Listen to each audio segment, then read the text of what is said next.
Hey, ever since we've added these fish, we did gain a lot of coloration in the corals.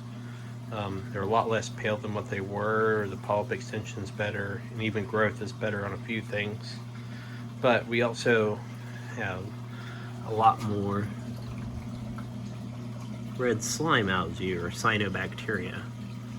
There's also a couple little weird algae like this greenish, it's almost like a cyanobacteria, turf algae-ish. But I'm gonna use a trick that I have in the past. It's been a while since I tried it, but we are going to go lights out for several days, and then we are going to do a water change afterward. So the idea is that the lights out will kill back some of the algae or cyanobacteria, and they will dissolve into the water column over those couple days. And then once they're dissolved into the water column, we're going to do a water change, which will technically remove some, and also the skimmer should pull them out a little bit better. So I'm just going to go ahead and document this, and we will see how it ends up working, or if it ends up working. Let's go up here and no more lights. It's been about 2.5 days since we turned the lights out. I've just come down and look at things every once in a while, just to check and make sure fish are okay, and just to see some of the differences. I know I didn't highlight the skimmer as much before, but you can tell that it's just been pulling out all kinds of gunk since we turned the lights out, from any of the algae just dying back even just a little bit. So we're gonna turn on the lights for the first time and see how things are looking. Okay. So as you can see, we still have some of that slime algae.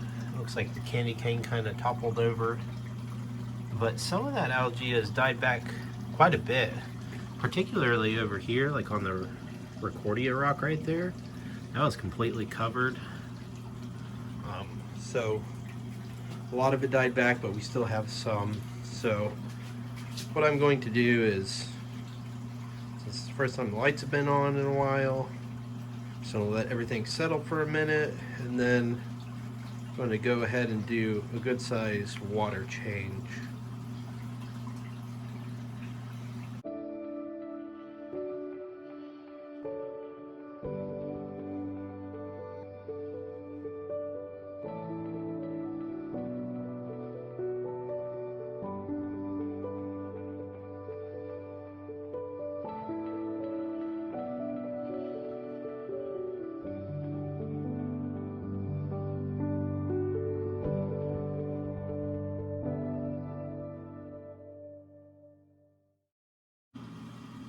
Well, I just finished the water change.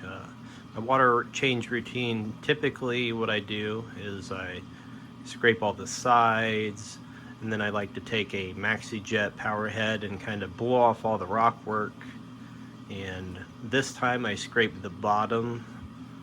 I don't necessarily do that every water change, but on a bare bottom system, getting rid of the coral line and any algae on the bottom, it tends to help with flow and not having all the detritus settle to the bottom and get into the overflow and get down to the filtration. I also went ahead and cleaned the skimmer. I didn't really mention it before, but right before lights out, I did open up the gate valve on my skimmer to try to run it a little drier. This was in case it decided to pull out a lot and it wouldn't overflow. I'd rather err on the side of caution. I'd rather it just pull out a little bit than too much. And I will say, even after this water change, it's started right back up. It's pulling out more gunk. So overall, the tank got a lot cleaner. I'll take a look at some of this rock work. A lot of the algae actually blew, like the cyanobacteria blew off of the rocks pretty easily with the MaxiJet. You can really see it on that Rockordia rock. All the corals are starting to open back up. I still have some hair algae right there, but it's not too concerning. You know, if I do this a couple times over the next few months, it'll definitely help. I also, not too long ago, I picked up a couple snails, some trochus snails to throw in there, so they should help a little bit too. But overall, I like to, when I do my water changes, I like to stir it all up and get it all in the water column while I do the water change.